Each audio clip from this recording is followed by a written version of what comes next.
Bwana wa majeshi, mfalme wa amani, tunakushukuru.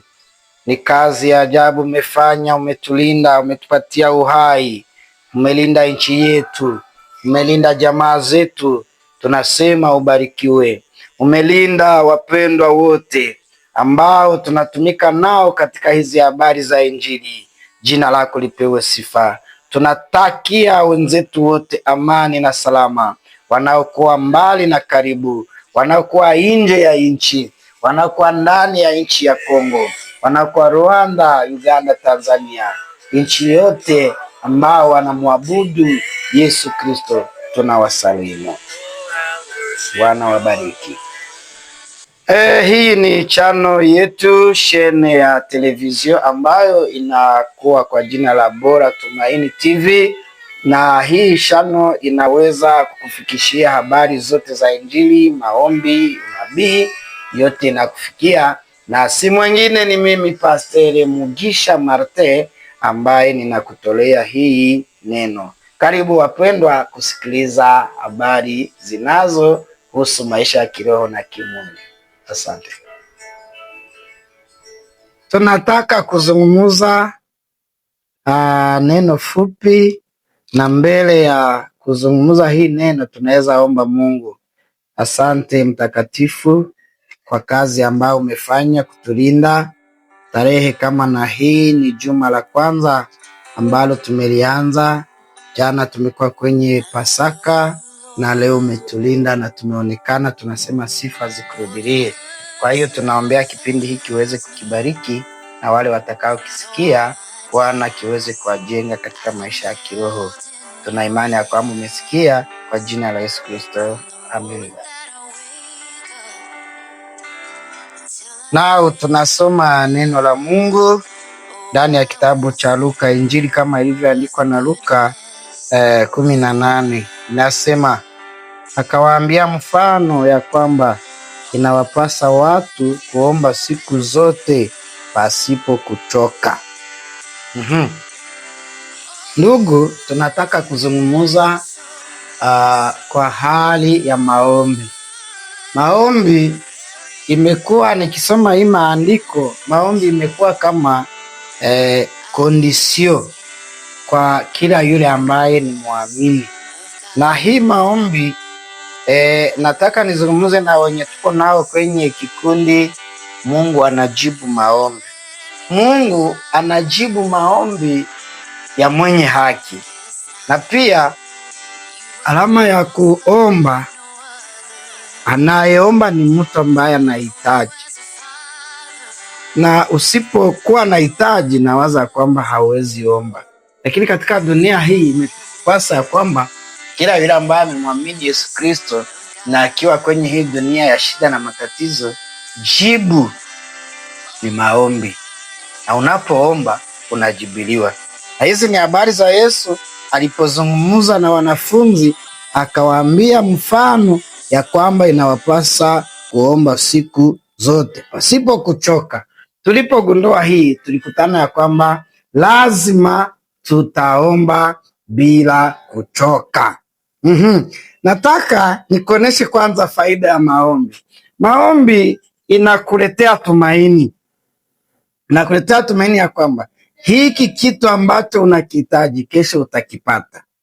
Ya pili, maombi inakuletea faraja. Ulipokuwa umenungunika, ulipokuwa umekosa msaada, katika maombi unafarijika na unajua hakika ya kwamba yuko Mungu anayejibu maombi. Tunapozungumza kwa ajili ya maombi, ni wengi ambao walizungumza juu ya maombi. Mtumishi wa Mungu Daudi akazungumza akasema, katika taabu yangu nalimulilia Mungu, naye akanijibu, akaniponya. Tuna hata mjakazi wa Mungu Ana ambaye alikuwa tasa, na yeye alimulilia Mungu kupitia maombi, akajibu.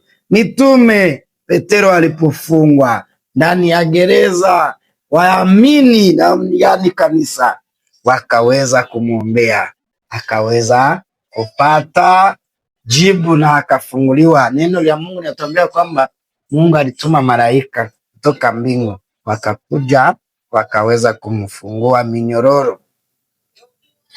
Ndugu mpendwa msikilizaji, tumekwambia kwamba hii channel yetu, hii shene yetu ya televizio inakuletea matumaini ya maisha ya kesho. Leo vinaweza katala.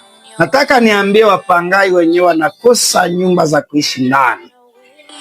Yupo Mungu anayejibu maombi, na hata ukiwa na tumaini, hakika kweli Mungu anaweza kukujibu. Nataka nifariji wale wenye wako kwenye hospitali, mahali ambapo mlipo. Yupo Mungu anayejibu maombi. Inayohitajika ni kuomba na kuwa na matumaini.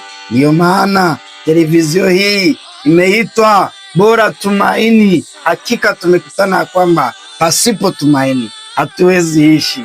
Tunaposema Bora Tumaini, tunasalimu wale wote ambao wako na majina za Bora.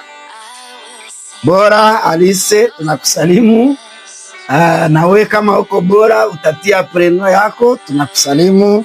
Tusalimu pia wale ambao wanaitwa kwa jina la Tumaini. Watumaini wote mahali mulipo tunawasalimu. Tumesoma kuhusu maombi.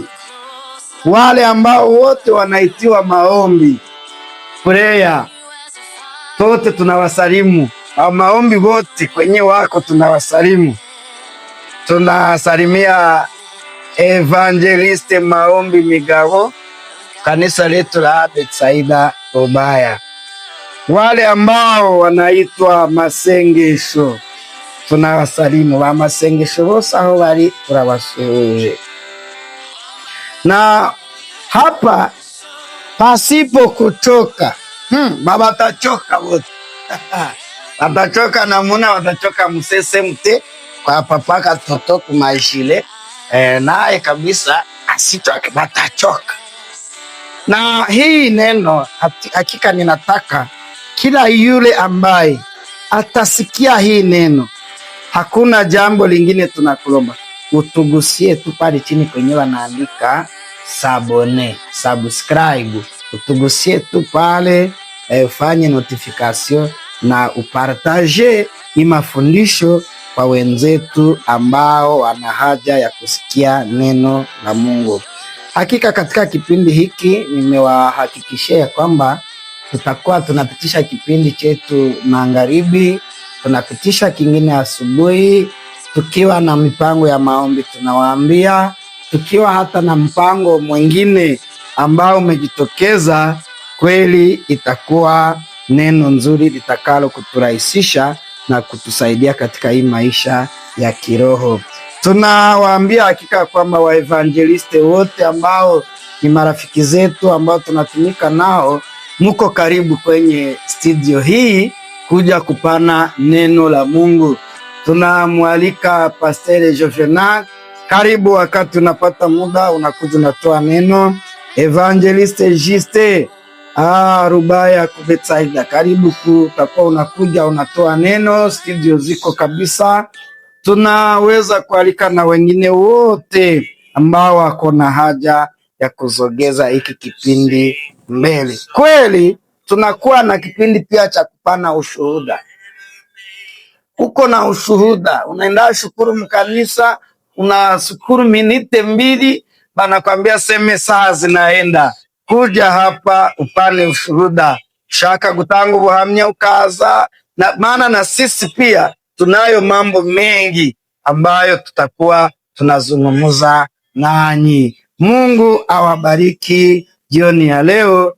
Tutaonana tena kesho, na tukiweza kugundua huyu aliyepewa kwa mfano ya kwamba inapasa waombe siku zote alikuwa nani? Alikuwa ni mjane. Biblia inatuambia kwamba ile siku akajibiliwa. Na wewe mahali ulipo, Mungu akujibu katika jina la Yesu Kristo. Amen. Malgré situation, crise, maisha ya kila siku, mtaendelea kutufuata kwenye Bora Tumaini na Imani kwenye channel yetu. Mtakumbuka kutuandikia kwenye commentaire, unafanya share, muna like, alafu kila kipindi kitakuwa kikiwafikia magharibi ya kila siku.